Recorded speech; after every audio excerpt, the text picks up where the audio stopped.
अस्सलाम वालेकुम जी।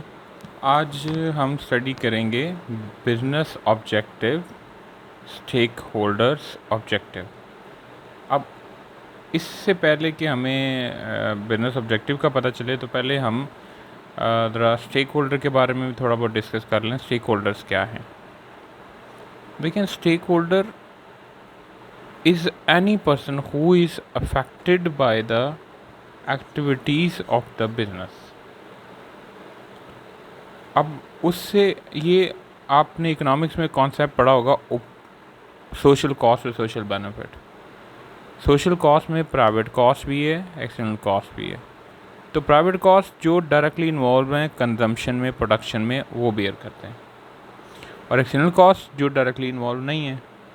तो इसका मतलब है इफेक्ट तो दोनों हो रहे हैं, जो कंज्यूम कर रहे हैं और जो कंज्यूम नहीं कर रहा है। तो every person who is affected is called stakeholder. अब वो सबसे पहले तो ऑनर है जो इफेक्ट हो रहा। ये डिफरेंट हैं, ये हम बाद में पढ़ेंगे, बस इतना इसको अंडरस्टैंड करें। ऑब्जेक्टिव्स, बिजनेस ऑब्जेक्टिव क्या हैं? ऑब्जेक्टिव्स आर द एम और टारगेट टू वर्क टुवर्ड्स, कि आप किस के लिए, कोई टारगेट क्या है आपका, एम क्या है। तो business objective are the aims और target that business work towards, जो बिजनेस करता है। अब उसका नॉर्मली ऑब्जेक्टिव सेट करने का वैसे फ़ायदा क्या है, बिजनेस ऑब्जेक्टिव होते क्या हैं वो बाद में पढ़ते हैं, लेकिन उनको बेनिफिट क्या है इसको सेट करने का। पहला benefit, they give worker and manager clear target, उनको क्लियर टारगेट मिल जाता है। तो वर्कर्स एंड मैनेजर को क्लियर टारगेट मिल जाते हैं। दिस हेल्प मोटिवेट पीपल, से लोग मोटिवेट होते हैं। तो taking decisions will be focused on, आप जो भी डिसीजन लेते हैं वो फोकस होकर लेते हैं। विल इट हेल्प अचीव और objectives. Clear and measurable objective, वो मेजरेबल भी होने चाहिए और क्लियर होने चाहिए, रियलिस्टिक होने चाहिए, जिनको वो अचीव भी कर सकें। Help unite the whole business toward the same goal. Business manager can compare how the business has perform to their objective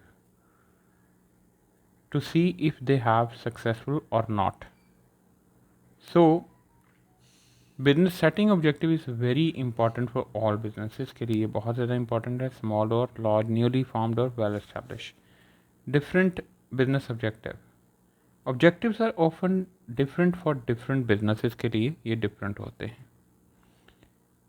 अब देखें, डिफरेंट बिजनेसेस के लिए ऑब्जेक्टिव डिफरेंट होते हैं और डिफरेंट स्टेजेस के लिए भी डिफरेंट ऑब्जेक्टिव होते हैं। यानी अगर आप इंट्रोडक्शन स्टेज पे हैं, आपने अभी बिजनेस इंट्रोड्यूस किया है, तो आपका ऑब्जेक्टिव सर्वाइवल होगा, प्रॉफिट नहीं होगा।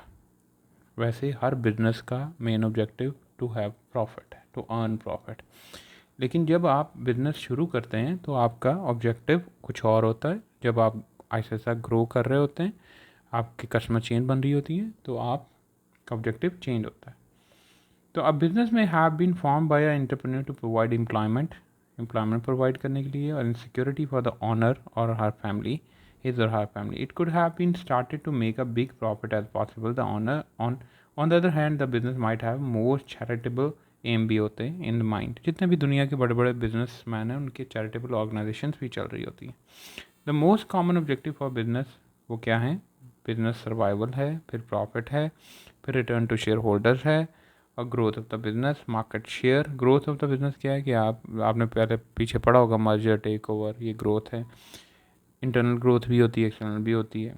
मार्केट शेयर, आपके कस्टमर चेन इंक्रीज़ होनी शुरू हो जाती है। सर्विस टू कम्युनिटी, आपने फिर कम्युनिटी यानी एक्सटर्नल बेनिफिट भी देना होता है, ये पीछे हमने इकोनॉमिक्स में पढ़ा था। सर्वाइवल क्या है जी?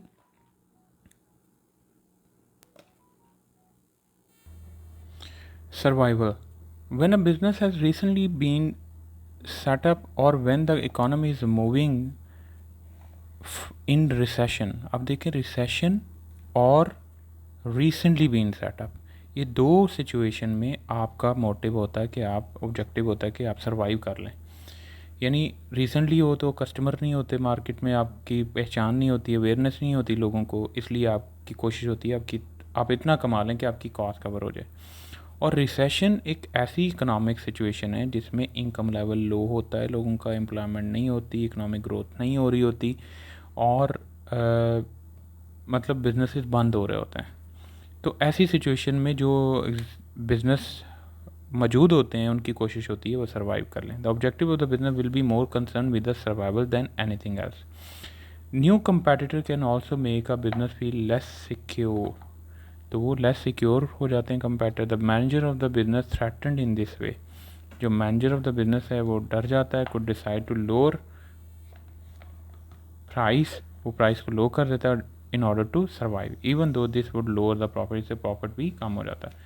अब दूसरा मोटिव है प्रॉफिट, ऑब्जेक्टिव सेकंड है प्रॉफिट। तो आपको पता है क्या होता है, आप profit is a total income of a business less total cost, यानी इनकम में से आप एक्सपेंसेस को माइनस कर देते हैं। अच्छा, पहले तो ये डिफाइन कर दिया। फिर when a business is own by private individual rather than government, government नहीं प्राइवेट इंडिविजुअल, उनका मोटिव है ये profit. Usually the case that a business is operated with the aim of making a profit, the owner will each take share of these profit. Profit are needed to pay a return to the owner of the business for the capital invested. अब profit क्यों लिया जाता है? Profit basically reward है business owner का, reward है। आपने पढ़ा था ना इंटरप्राइज, आपके फैक्टर प्रोडक्शन कितने होते हैं? 4 है। लैंड का रिवॉर्ड क्या है? रेंट। लेबर का रिवॉर्ड क्या है? वेजेस। और कैपिटल का रिवॉर्ड क्या है? इंटरेस्ट। और ऑनर जो इंटरप्राइज है जिसने सारे फैक्टर प्रोडक्शन कंबाइन करना है, उसका रिवॉर्ड है प्रॉफिट। तो ये उसको रिवॉर्ड पे किया जाता है। तो provide finance for further investment in the business, और वो फर्दर ताकि और फाइनेंस करे बिजनेस को। Without any profit at all the owner are likely to close the business. Profit नहीं होगा तो फिर कॉस्ट कहाँ से पूरी करेगा? तो बस इतना इसको ध्यान में रखें, उसे एक्सपेंसेस मीट नहीं कर पाएगा। Return to the share holder. अब shareholder private limited company के केस में होते हैं, ठीक है, चैप्टर 4 में आपने पढ़ा। तो उनको रिटर्न मिलता है, उन्होंने इन्वेस्टमेंट की है, तो increasing profit in share, profit paid to the share holder as a dividend.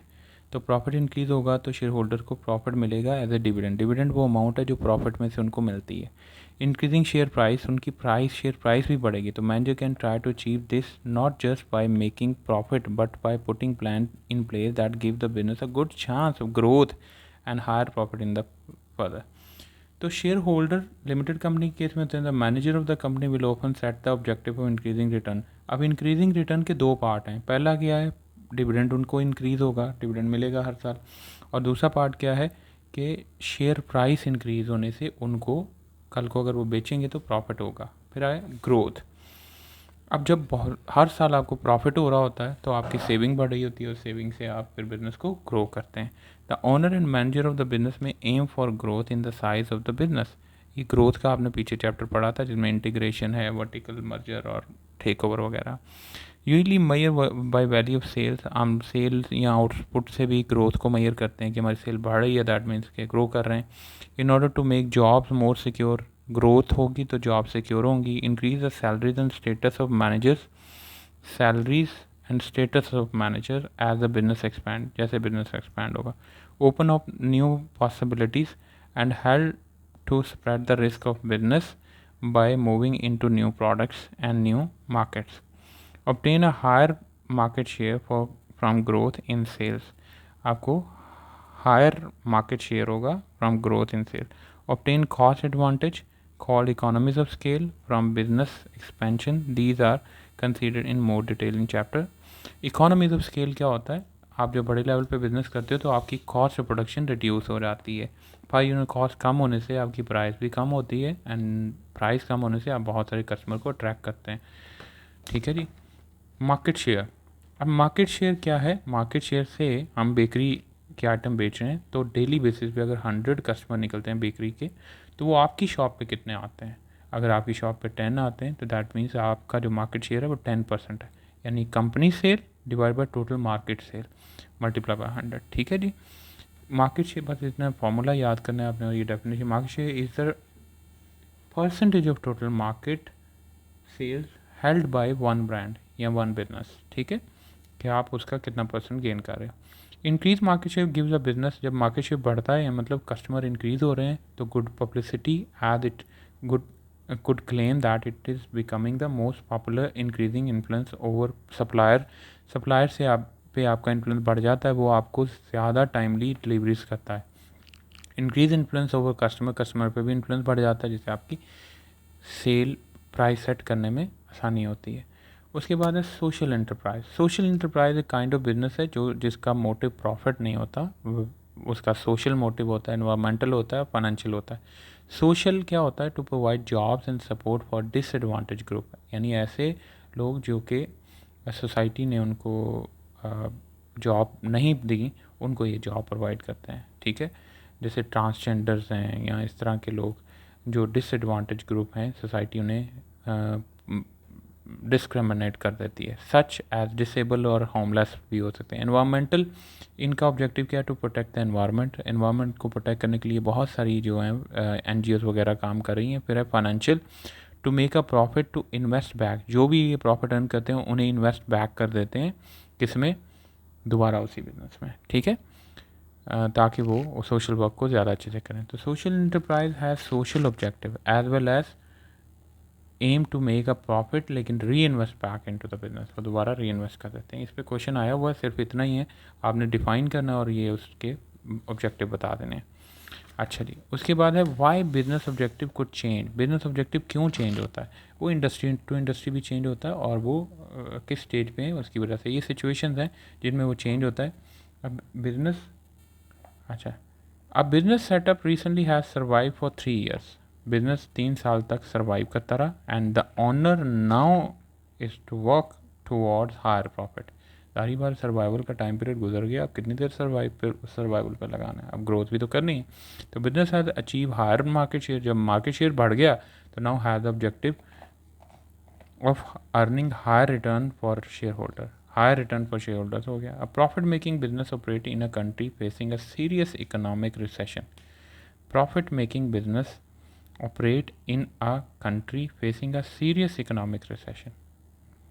Profit making businesses operate in a facing serious, अब देखें प्रॉफिट मेकिंग बिजनेस है लेकिन रिसेशन होने की वजह से, so now has a short term objective survival. Survival उसका short term objective है जो बाद में चेंज कर देगा।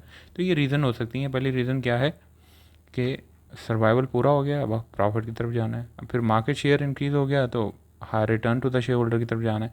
और जब profit making business serious economic recession से गुजर रहा है तो फिर सर्वाइवल उसका ऑब्जेक्टिव है। तो over a period of time ये आपका जो है ऑब्जेक्टिव चेंज होता है। तो ये आपका मेन जो बिज़नेस ऑब्जेक्टिव का टॉपिक था वो कंप्लीट हो गया। आगे हम स्टेक होल्डर का पढ़ेंगे और उन्हें डिटेल से डिस्कस करेंगे। आई होप ये आपको समझ आया होगा। अपना ख्याल रखें, दुआ में याद रखें। खुदा हाफिज़।